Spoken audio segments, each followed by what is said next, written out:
Chapter 14 focuses on analysis and various types of analysis that you might do in writing. So I want to talk about the components of analysis discussed in Chapter 14 and how that relates to your first essay. So Chapter 14 lists 5 characteristic features of analysis, and those are first a question that prompts a closer look, description of the subject being analyzed, evidence gained from close examination of the subject, that's the analysis, insight gained from that analysis, so what can we take from it, what did you learn from it, and then finally the use of clear and precise language.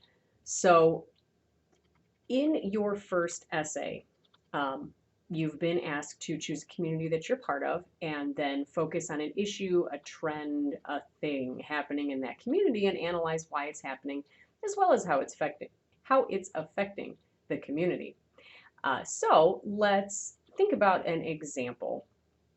So in my face-to-face classes, a lot of times people want to choose the mental health community, which is large and could encompass many people and many facets, right? You could be looking at professionals who work in a mental health setting. You could be looking at people who struggle with mental health challenges. You could be looking at school faculty and counselors who are working with students who are facing some mental health challenges. You could look at the research inherent in mental health. So there's all sorts of parts of this community you can focus on. So I want to use this as an example because a lot of times with essay 1, people hear the word issue and think it has to be something bad.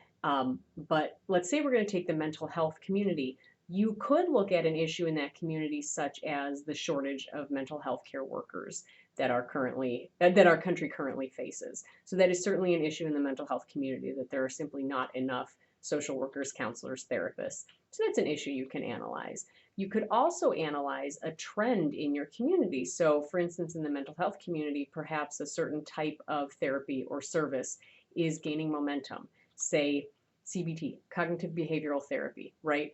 Perhaps that's a trend in the mental health community and more providers are using CBT to treat their patients. So you might focus on that as your issue, this trend of CBT and why is it happening and why is it becoming more popular. So I just want to I want to stress that issue in your community does not necessarily have to be a bad thing. So when we're looking at analysis, you know, say we go with the first one, the shortage of mental health care professionals in the US. You could even be more specific, in Ohio, in your city, in your school district, whatever it is. But you know, you have this question, so you start with that question that prompts you to take the closer look. Why do we have a shortage of mental health care professionals? So then you might describe, right? Describe what is a mental health care professional. So kind of define that, describe what their role is, and describe the shortage. How do we know there's a shortage? How many people were working in mental health care in 2000 versus 2010 versus 2020? You know, what is the percentage of decline every year? Some sort of description that educates your readers on the scope of this problem or this trend. Then that evidence gathered from close examination, that's where you start to look into it and you analyze, okay, why is there a shortage? And that could be a variety of things, right? The mass exodus during the pandemic, burnout among mental health care professionals. Maybe they're not paid very well. Maybe students are not being encouraged to study these fields at the college level. So we're graduating fewer people who are qualified to work in the field.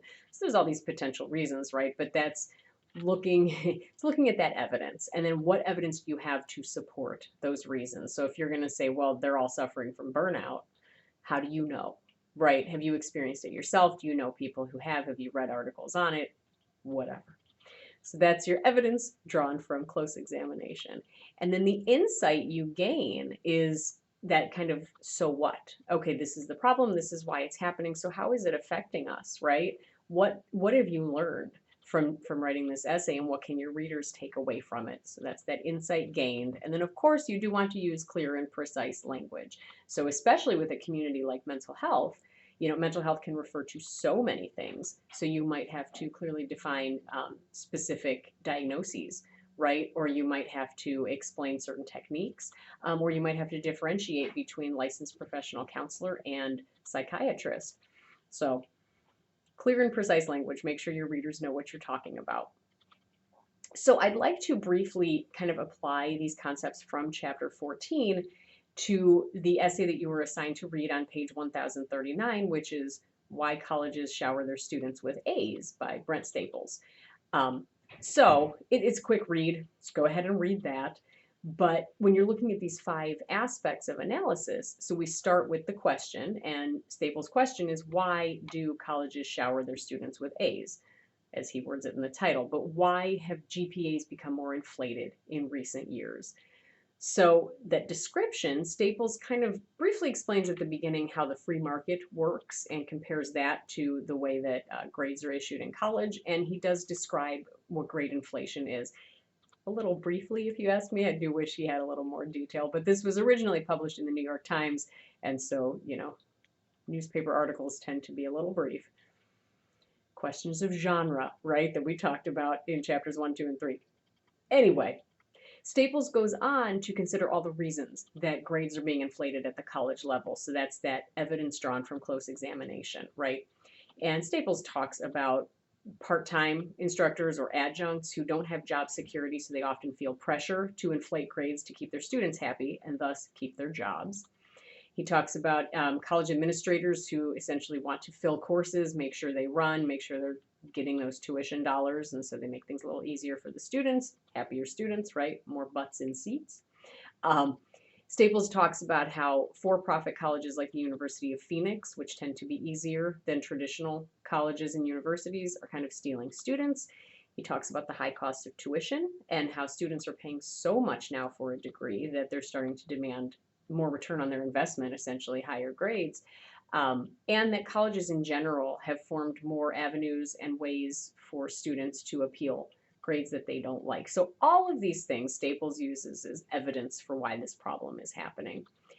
What insight does he gain? So obviously you want to read the essay yourself, but at the end, Staples talks about potential ways to combat the problem. So after looking at all the reasons it's happening, right, we can formulate a solution. And also looks at how it's affecting the community of higher education, which is that in Staples' view, if this grade inflation goes on, you're going to have a further devaluing of the college degree. So he arrives at this insight by analyzing his topic and looking at all those potential reasons. So I hope you're starting to see now how you might be applying these concepts discussed in chapter 14 to your own first essay. A quick note then, just to wrap it up, we talked in previous videos about establishing common ground with your readers, and I do want you to pay attention to that in Staples' very brief essay. Think about how does he establish common ground, right? Because it's a little bit of a touchy subject, and he talks about several different groups of people: students, parents, faculty, administration.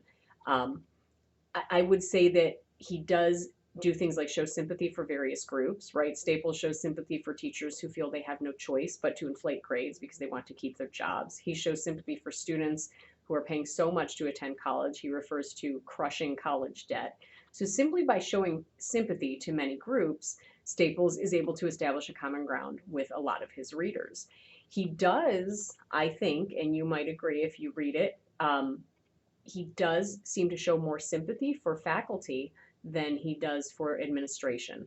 So that makes me think that he's writing for an audience that might be more made up of faculty as opposed to students or administrators. So think about, too, the piece was originally published in the New York Times, and so you want to think about who's likely to be reading the New York Times, what is the economic makeup of that group, right? The age, the demographics, who's likely to be reading the New York Times and who's likely to be caring about this issue.